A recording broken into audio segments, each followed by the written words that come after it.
Hello everyone, welcome to teaching Pathshala और मैं हूं आपकी एजुकेटर ज्योति।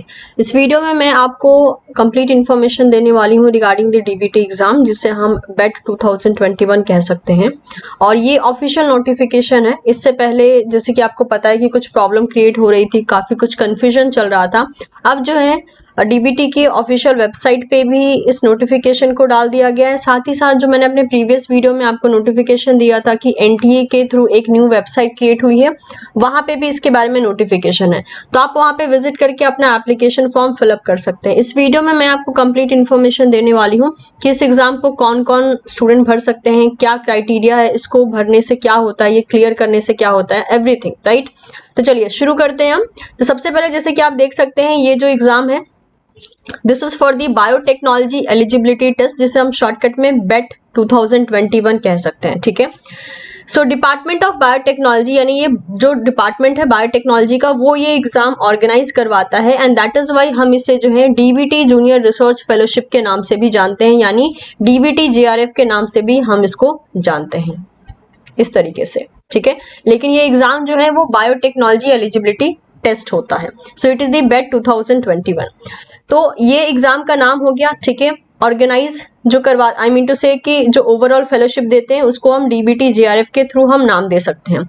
इसके अलावा इसको इस एग्जाम के लिए जो है जो स्टूडेंट का सिलेक्शन होता है वो मेनली दो कैटेगरी में होता है। जो स्टूडेंट शॉर्टलिस्ट किए जाएंगे वो होंगे दो कैटेगरी में, कैटेगरी 1 एंड कैटेगरी 2।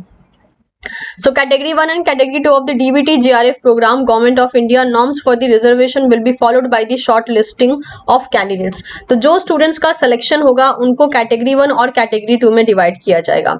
जो कैटेगरी 1 के स्टूडेंट्स होंगे वो एलिजिबल होंगे किसी भी रिकॉग्नाइज यूनिवर्सिटी से पीएचडी करने के लिए, जैसा कि यहाँ पे मेंशन किया गया है। तो students will be eligible for doing PhD from the recognised universities as well as institutes. तो वो जो है पीएचडी के लिए खुद को इनरोल कर सकते हैं। The candidate selected under the category 2 will be eligible to be appointed in any DBT sponsored project and enrol for the PhD programme as per the institutional norms and subject to select throughout the institutional selection process. अब देखिए यहाँ पर जो है category 2 वाले students in general जो होता है डीबीटी स्पॉन्सर्ड प्रोजेक्ट के लिए एलिजिबल होते हैं।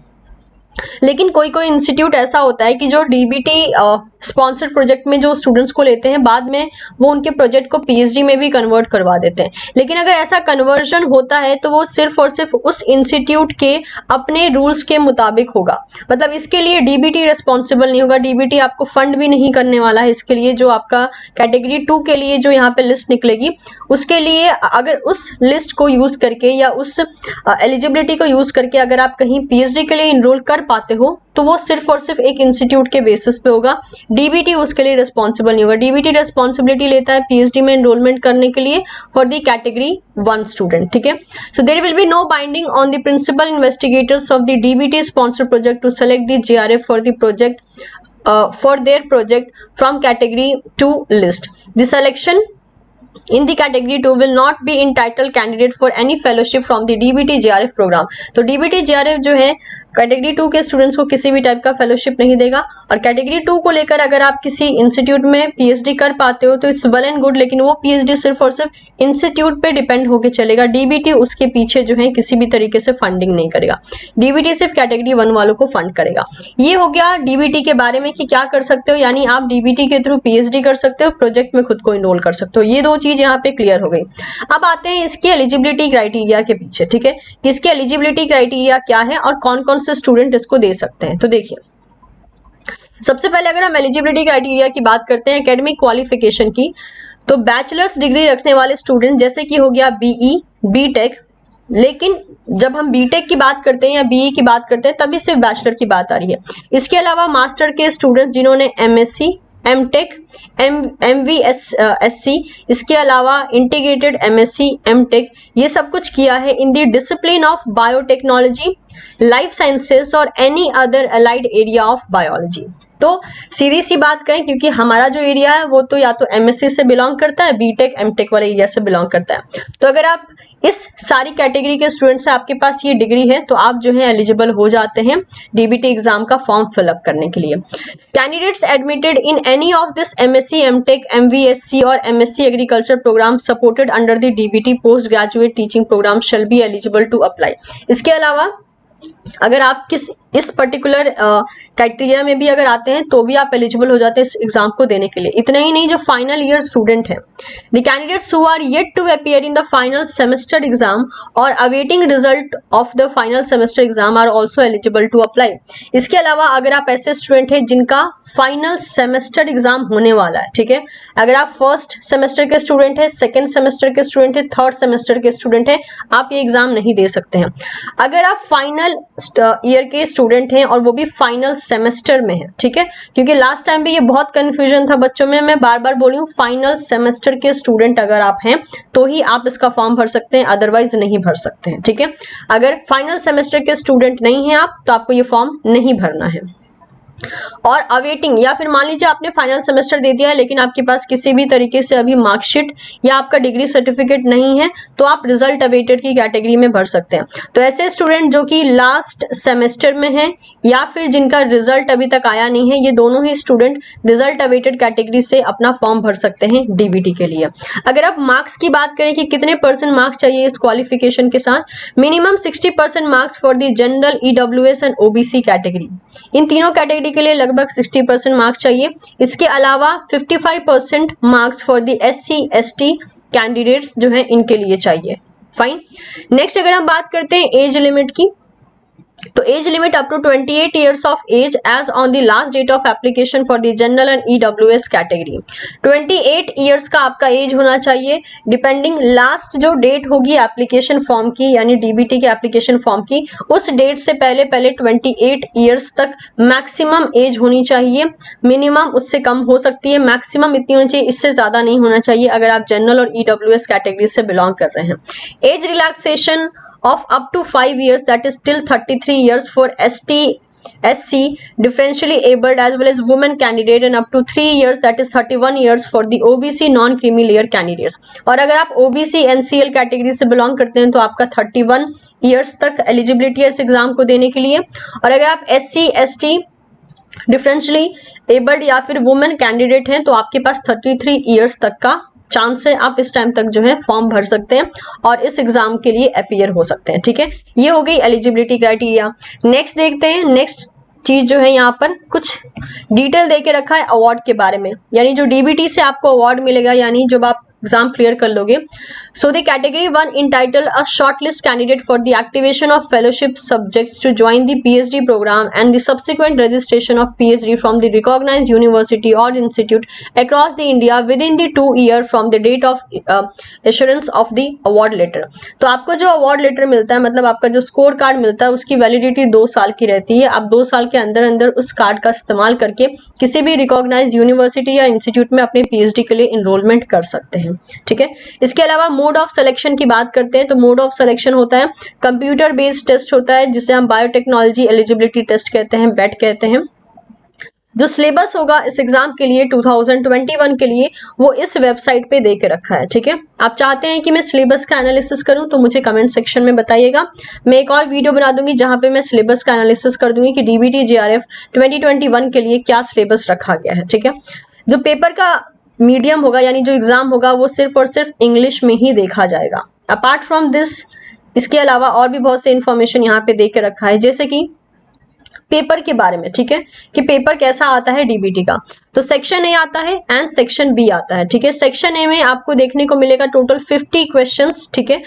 A comprises of the 50 question compulsory multiple choice question of 10 plus 12 level in the subjects, that is general science, mathematics, chemistry, general aptitude, analytics, quantitative ability, general biotechnology, and each question carry the 3 marks। तो आपको section A में 50 question मिलेंगे, 50 के 50 question compulsory होंगे, एक question 3 marks का होगा और वो आपको लगभग 12th क्लास के लेवल तक का नॉलेज का मिलेगा। वो सारा का सारा क्वेश्चन किस किस सब्जेक्ट से मिलेगा वो यहाँ पे मेंशन करके रखा है, ठीक है।